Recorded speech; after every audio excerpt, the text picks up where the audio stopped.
Hello, welcome to Sound and Fury Book Reviews. As usual, I am Tina. Today I'm doing a book review of The Deep Sky by Yume Kitase. This is a book that came out in 2023 from Flatiron Press. It is a sci-fi. It's very shiny in here. The cover's pretty. A quick-paced, soft sci-fi mystery aboard a spaceship, The Deep Sky is fun, fast, and entertaining.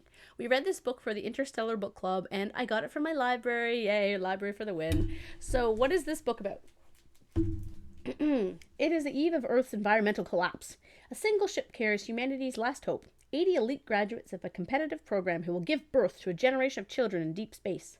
But halfway to a distant but livable planet, a lethal bomb kills 3 of the crew and knocks the Phoenix off course. Asuka, the only surviving witness, is an immediate suspect. Asuka already felt like an imposter before the explosion. She was the last picked for the mission, she struggled during training back on Earth, and she was chosen to represent Japan, a country she knows only partly as a half-Japanese girl raised in America.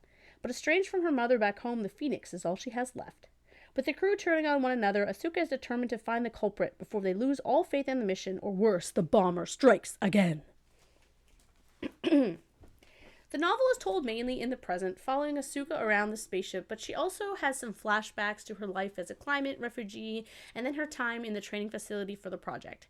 Asuka has some major self-esteem issues, as she doesn't feel she's up for the task, which began in her schooling, as she wasn't a genius like a lot of the young women there, and then these issues continue now given she's an alternate, on the ship rather than a specialist role. She does spend a lot of time bemoaning this fact, which seems odd and was kind of annoying, making her seem a little bit of a whiner. Like, you're on a spaceship. Who cares if you don't deserve to be there? You're on it. They can't throw you out now, really. So big deal if you aren't a specialist. Who cares? You got the easiest job. There was also some repetition, too. I didn't need to be reminded every time we saw Ying Yu that she was 8 months pregnant with twins. Tell me that once. I'll remember that fact. Yet, the book moves so fast, neither of these issues was like a big deal. I still liked Ahsoka. I liked other characters a bit more, but, she was a great narrator. Yeah. One of the most interesting facets of the novel is the DAR, or DAR, which allows people to access augmented reality of their choosing at all times. So they have like an implant in their temple, and if they can turn it on and off, I think by tapping it, and you can see augmented reality instead of the boring spaceship. Quite frankly, I think I would find that I don't know if I'd find that annoying or not. I probably wouldn't use it sometimes because I have, as my husband calls it, sensory disintegration disorder. It's not like I've been diagnosed with this, but I do get very overwhelmed if there's too many bright lights and loud noises going on at the same time. I get kind of headachy and confused. So I think having that running around me all the time, knowing it wasn't actually what was there, might bother me. But I mean, this is a concept. It's not a real thing.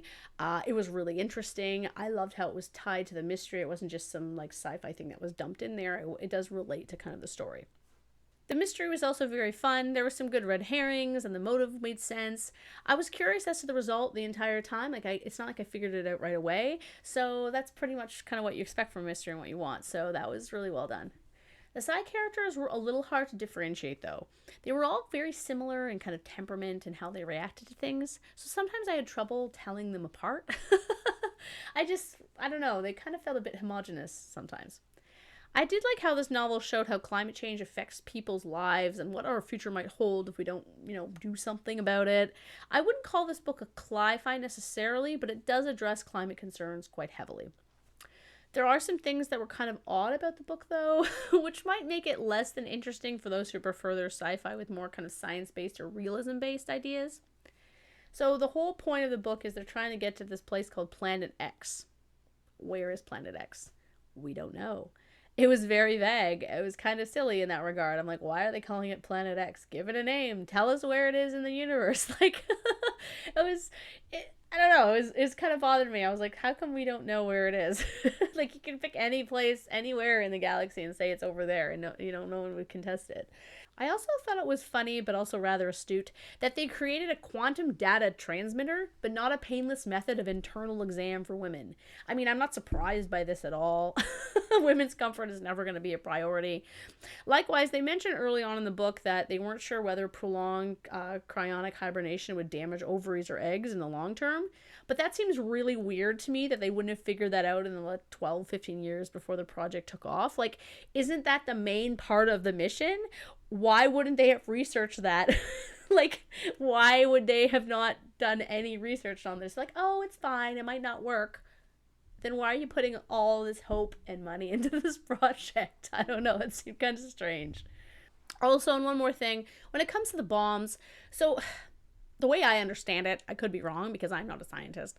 The explosive force of any detonation in atmosphere is propagated, by shock waves and heated air mass. That's why we have such a problem with bombs. In a vacuum, there would be no blast wave, and the damage would be from like heat and shrapnel and radiation of the explosion alone. So I'm not entirely sure that a bomb would do what the book says it does, at least in the couple instances of bombings. But as I said, I'm not an expert, so I'm just going to give it the benefit of the doubt here. Yeah. Anyway, overall, despite these things, which they're small things. I just like to kind of talk about this stuff because I think it's funny.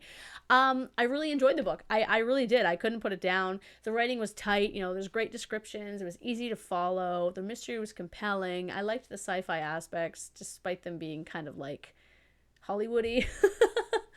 It's not my favorite book of the year, but definitely a solid sci-fi that I really enjoyed. And I'm totally going to check out other books by this author because I think they have a lot of skill. And it's a great kind of not exactly light, but not like super depressing sci-fi, which is nice sometimes. So yeah, thanks for watching, and let me know in the comments if you have read The Deep Sky. And let me know, would you ever go on a forever mission to a random planet called Planet X, where you have no idea what the planet is like? Let me know.